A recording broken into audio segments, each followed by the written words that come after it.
The creeper made objects move with its mind.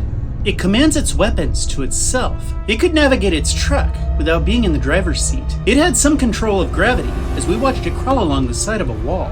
What else was this dangerous enigma capable of? There may have been other talents that the creeper displayed that went almost completely unnoticed. Did you detect anything else unusual?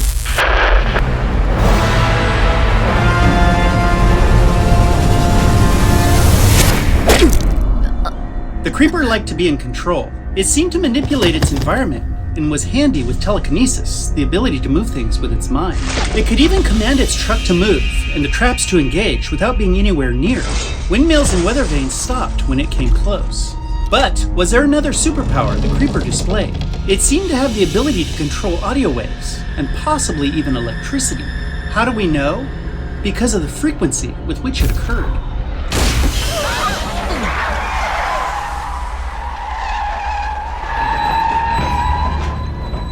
Bannon Hight's bus 226 sat stranded on a quiet and still road. It had become disabled with a shredded rear tire. As the adults handled the important things, the students huddled around a school bus luxury, a radio.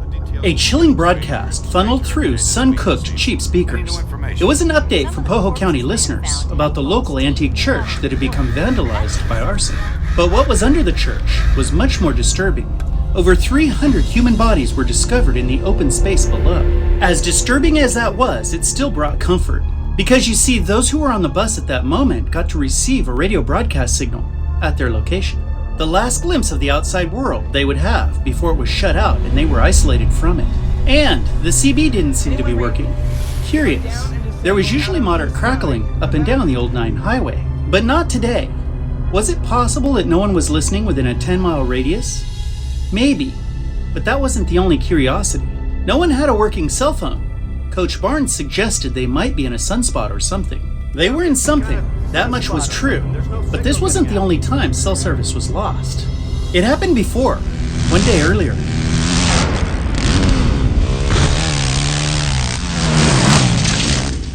The loud roar of fun approached, and we were introduced to 4 kids enjoying the weather and their dirt bikes. They crossed the terrain quickly, each pushing the others to be more skilled and less cautious. This was the same pervasive character that would soon end their lives. They came across something they should have left alone.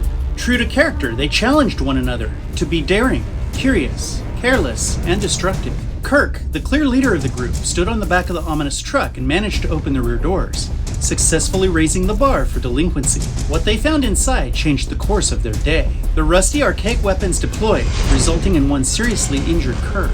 A homemade, custom-carved wicked harpoon cut through the air and his cap. He was yanked off his bike at the end of a cable, and the entire crew stopped. The trap worked just as it was designed to. Incapacitate 1 and capture 4. The creeper's command of human nature was unmatched. It knew everything its targets would do in every circumstance. Just like it knew they would call for help. Pull it out! Just call someone! There's no service out here, so shut up about the phone, alright? The boys were in a devastating situation, and none of them were responsible enough to navigate their crisis. To make matters worse, the clear leader of the group is the one who was caught. Red decided he had suffered enough emotional trauma for one selfish, irresponsible kid. He abandoned the rest and rode off to safer pastures. Luke inherited the role of group leader. He attempted to call for help and found he had no reception. Was this just coincidence? Or was it calculated? It's hard to say, but there were times that mobile devices worked around the creeper.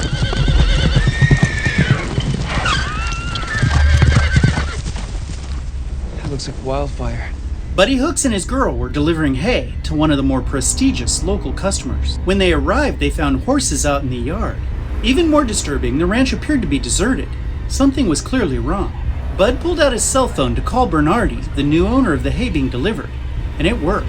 When Buddy and Addison arrived, an ancient, competent killer was in the process of attacking the Bernardi farm. It was less than 100 yards away, and Buddy's cell phone worked perfectly. But how?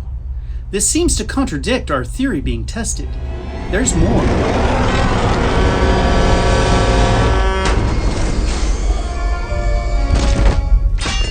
A truck driver was navigating a shortcut through a desolate stretch of country road. It was late at night, and he didn't see the dark figure that ran onto the road in front of his truck. Metal collided with tissue, as the faint silhouette of a human figure was hurled airborne and landed in a pile on the pavement almost 100 feet from impact. The black object laid motionless. The driver pulled out his cell phone and reached the local sheriff's office. He only got the machine, but the call went through. So does the creeper have control over cell service, or doesn't it? Yes, it does. Well, kinda. What about the hardline, telephone, and electric service? Can the creeper control those?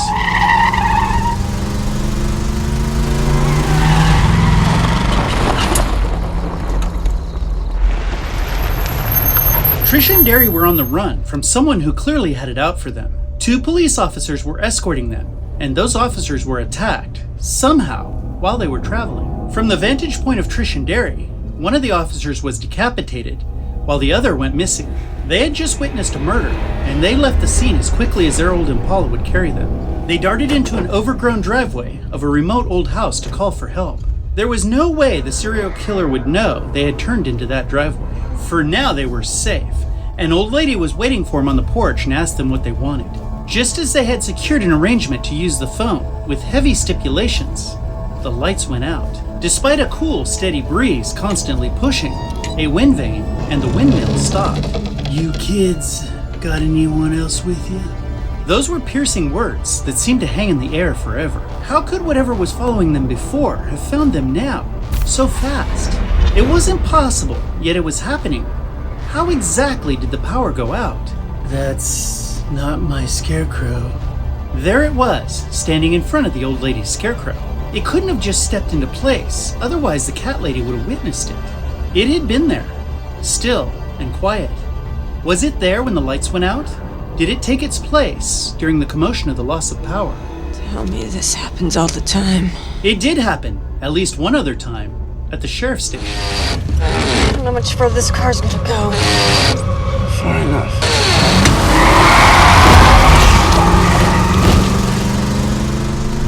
They raced away, running over a heavily damaged monster one more time for good luck.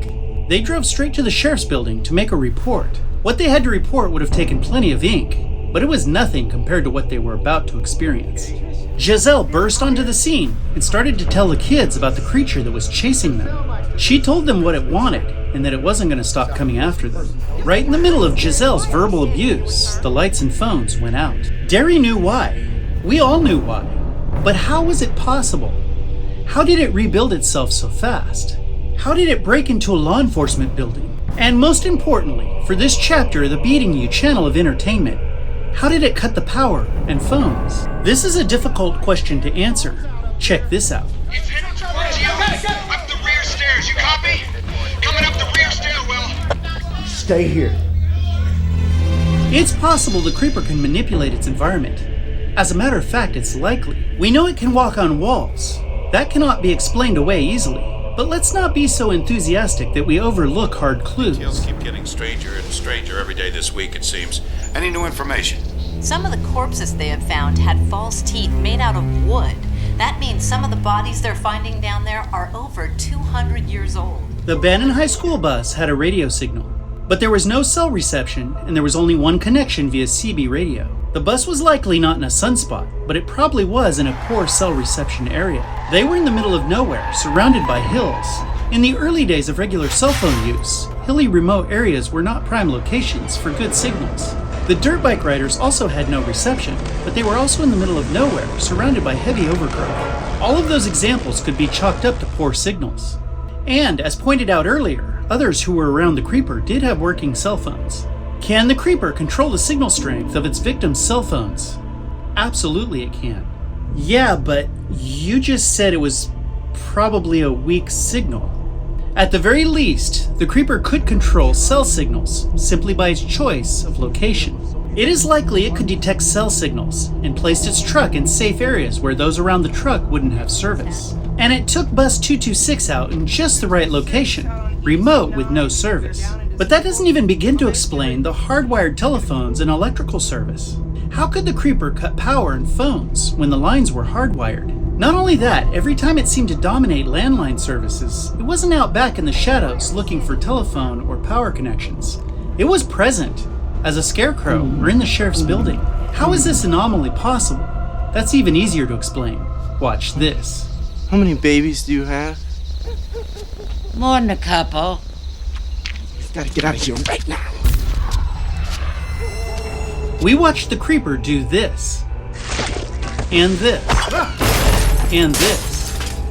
It does have the power to move things with its mind. The creeper could have been standing in place of a scarecrow or breaking into a building while it was severing critical hard lines, cutting power and phones. It would be all too easy for something that can move objects with its mind.